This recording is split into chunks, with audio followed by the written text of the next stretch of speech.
இயேசு உங்களை நேசிக்கிறார். பிரியமானவர்களை, இந்த நாளில் ஆண்டவர் நம்மளோடு பேசும்படியாய் வேதத்திலிருந்து சில வசனங்களை கூட வாசித்து ஆண்டவர் நம்மளோடு பேசுகிற, நாம் அறிந்து கொள்ளக்கூடிய, நாம் கற்றுக்கொள்ளக்கூடிய காரியத்தை பார்ப்போம். அது லூக்காவின் புஸ்தகம் 13வது அதிகாரம் 2, 3, 4, 5 வசனங்கள் இப்படியாக சொல்லப்படுகிறது. இயேசு அவர்களுக்கு பிரதியுத்தரமாக, அந்த கலிலேயருக்கு அப்படிப்பட்டவைகள் சம்பவித்ததினாலே மற்ற எல்லா கலிலேயரை பார்க்கிலும் அவர்கள் பாவிகளாய் இருந்தார்கள் என்று நினைக்கிறீர்களோ?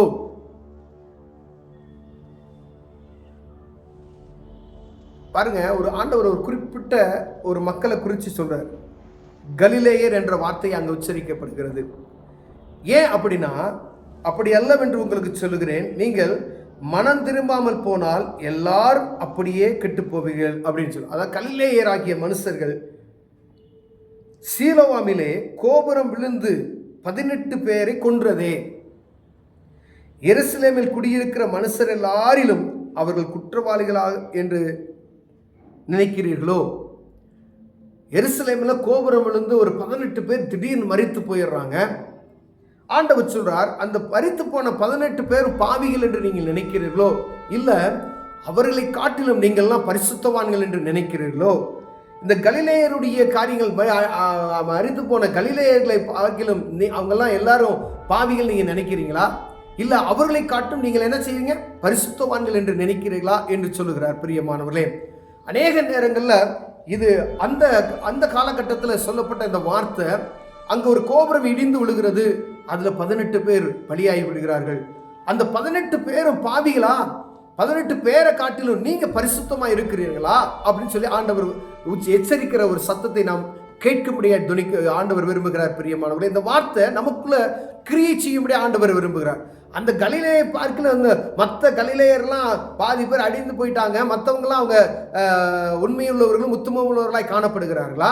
இல்லை, எருசலேமில் அந்த கோபுரம் விழுந்தது நிமித்தமாய் மரித்து போனவங்கெல்லாம் பாவிகள், மற்றவங்கெல்லாம் பரிசுத்தவான்களா என்று நினைக்கிறீர்களா அப்படின்னு சொல்றாரு. ஏன் அப்படின்னா, நீங்கள் எச்சரிக்கையாக இருக்கும்படியே இந்த வார்த்தையை நம்ம என்ன சொன்னார், ஆண்டவர் எனக்கும் உங்களுக்கும் சொல்லுகிறதை நாம் புரிந்து கொள்ளும்படியே அழைக்கக்கூடிய பிரியமானவர்களே, கடந்த நாட்களில் எங்கும் நம்ம டிவியில் பார்த்தீங்கன்னா ஒரு சுனாமி வந்துச்சு.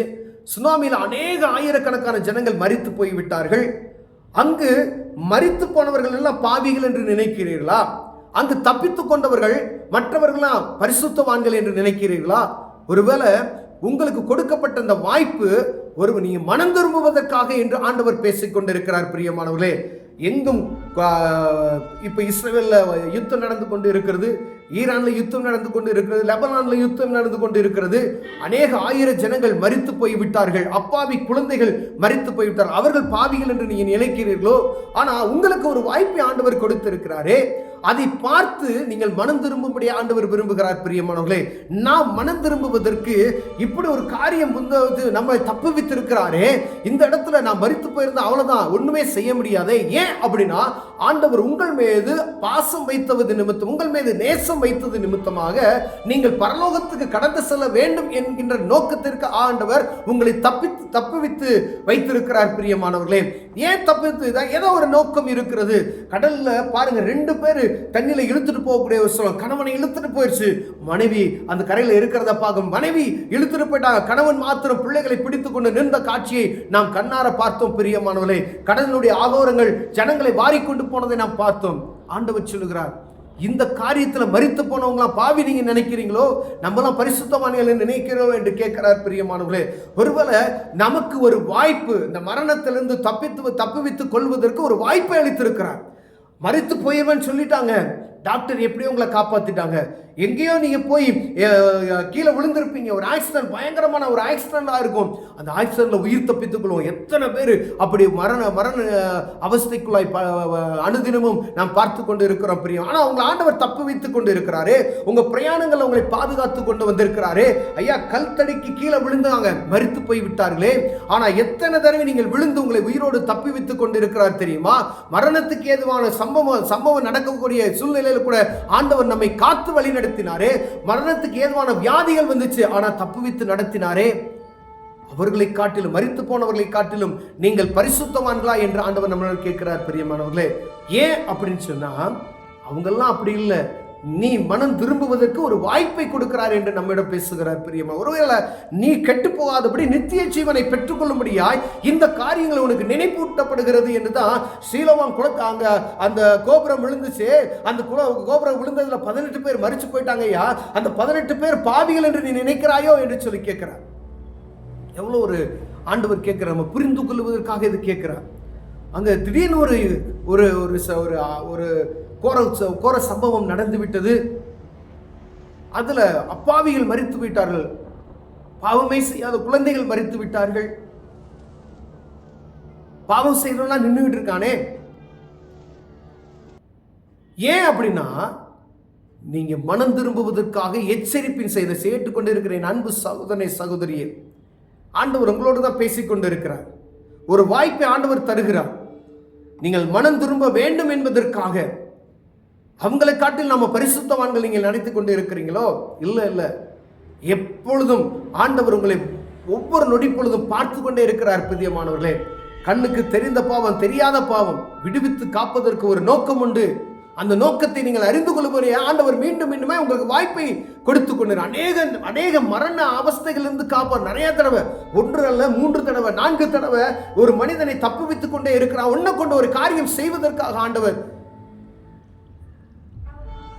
ஒரு காரியத்தை வைத்திருக்கிறார். பிரியமானவர்களே, நம்ம நினைக்கலாம், இதுல தப்பிச்சுட்டேன், அதுல தப்பிச்சுட்டேன், மரணத்தை நான் ஜெயிச்சுட்டேன் அப்படின்னு கூட நீங்க நினைக்கலாம். ஆண்டவர் உங்களை தப்புவிப்பதற்கு ஒரு நோக்கம் உண்டு. பிரியமானவர்களே, நேரங்கள்ல இந்த மாதிரி ஒரு ஆபத்துல இருந்து தப்பிச்சுக்கிட்டே இருக்கீங்கன்னா கர்த்தருக்கு நன்றி சொல்லுங்க. பாவ மன்னிப்பு நிச்சயத்தை பெற்றுக்கொள்ளுங்க. தேவ சமூகத்தில் உடனே அர்ப்பணிங்க. ஆண்டவர் உங்களை வல்லமையை எடுத்து பயன்படுத்துவார். அவர் சொல்வார் நீங்கள் என்ன செய்ய வேண்டும் என்ப காரியத்தை அவர் உங்களுக்கு சொல்லுவார். அதுக்காக உங்களோடு ஆண்டவர் இடைபடுகிறார். பிரியமானவர்களே, இவ்வளோ பேரை காட்டில் நம்மளாம் பரிசுத்தவான் இல்லை என்பதை நம்ம அறிந்து கொள்ளும்படி ஆண்டவர் இடைபடுகிறார். ஒருவேளை இதை குற்றப்படுத்துவதற்காக அங்கு எழுதப்படவில்லை, நாம் புரிந்து கொள்வதற்காக அநேக காரியங்களை ஆண்டவர் சொல்லிக்கொண்டே வருகிறார். எப்படியாவது என் புள்ள மனம் திரும்புவான் என்று அவர் எப்பொழுது என்ன செய்கிறாரா? நம்மை நோக்கி பார்த்து கொண்டே இருக்கிறார். பிரியமானவர்களே, நாம் செய்கிற அக்கிரமங்கள், நாம் செய்கிற பாவங்கள் 1 அல்ல 2 அல்ல அப்படி என்பதை நமக்கு தெரியும். அதாவது கொலை செய்கிறவனுக்கு அதே தண்டனை தேவ சமூகத்தில், பொய் பேசுறவனுக்கு அதே தண்டனை என்று சொல்லப்படுகிறது. ஒரு பாவி பூமியில மனம் திரும்பினா பரலோக ராஜ்யத்துல சந்தோஷமா இருக்குமா. ஒரே ஒரு பாவி நிமித்தம் பரலோகத்துல ஒரு சந்தோஷம் உண்டாகிறது. எவ்வளவு ஒரு மகிழ்ச்சி பாருங்களேன்.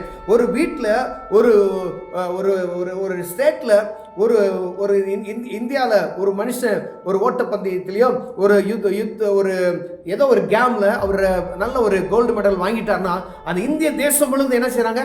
சந்தோஷம். ஒரு கிரிக்கெட்ல இந்தியா ஜெயிச்சிருச்சு அப்படின்னா எவ்வளவு சந்தோஷமா இருக்குது. அந்த சந்தோஷம் இங்க இருக்கக்கூடிய எல்லா மக்களுக்கும், எங்க இந்தியா டீம் வந்து ஜெயிச்சுட்டாங்க அப்படின்ற ஒரு சந்தோஷம் இருக்குது. உலக மக்களுக்கு, அதிகாரிகள் இருந்து சாமானிய மக்கள் வரைக்கும் எல்லாருக்கும் ஒரு சந்தோஷத்தை உண்டாக்குகிறது. ஆனா அதை காட்டிலும் நம்மை உருவாக்கின வானத்தையும் பூமியும் அண்ட சராசரங்களையும் சிருஷ்டி கர்த்தர் சொல்லுகிறாரு, ஒரு மனிதன் இந்த பூமியில ரட்சிக்கப்பட்டா, ஒரு மனிதன் மனம் திரும்பினா பரலோகத்துல ஒரு பெரிய சந்தோஷம் உண்டாகும் என்று சொல்லுகிறார். பிரியமானவர்களே, எவ்வளவு ஒரு மகிழ்ச்சியான விஷயம் பாருங்க. ஒரே ஒரு மனுஷன் இந்த பூமியில அவன் பாவத்தை விட்டு மனம் திரும்பிட்டானா பரலோகத்துல ஒரு மகா பெரிய சந்தோஷம் நடக்கிறது என்று சொல்லப்படுகிறது. பிரியமானவர்களே, அது எனக்காக தான், உங்களுக்காக தான். இதை பார்த்து கொண்டு அன்பு சகோதரனே, உங்களுக்காக தான் ஆண்டவர் அந்த சந்தோஷத்துக்காக காத்து கொண்டு இருக்கிறார். கண்களை மூடுவோம், ஜெபம் செய்வோம். அன்பின் தகப்பனே, அப்பா, எங்கள் குற்றங்களை அறிந்து நாங்கள் அர்ப்பணிப்பு செய்கிறவர்களாய் மாற எங்களுக்கு உதவி செய்யுங்க ஆண்டவர். அநேக நேரங்களில் நாங்கள் பரிசுத்தவான்கள் என்று எண்ணிக்கொண்டு இருக்கிறோம் ஐயா, நாங்கள் நீதிமான்கள் என்று எண்ணிக்கொண்டு இருக்கிறோம், எங்களை நாங்களே பெருமை பாராட்டி கொண்டு இருக்கிறோம் ஐயா. ஆண்டவரே, மற்றவர்களை காட்டிலும் நாங்கள் நீதிமான்கள் அல்ல, ஆனால் எங்களுக்கு ஒரு வாய்ப்பை கொடுத்திருக்கிறீர் என்பதை அறிந்து ஒரு விஷயம் மன்னிப்பீராக. நாங்கள் அந்த ஆண்டவருடைய சமூகத்துக்கு, அந்த பரலோக ராஜ்ய சந்தோஷத்துக்கு ஏற்றவர்களாய் மாற்றும். இயேசுவின் நாமத்தில் பிதாவே, ஆமென்.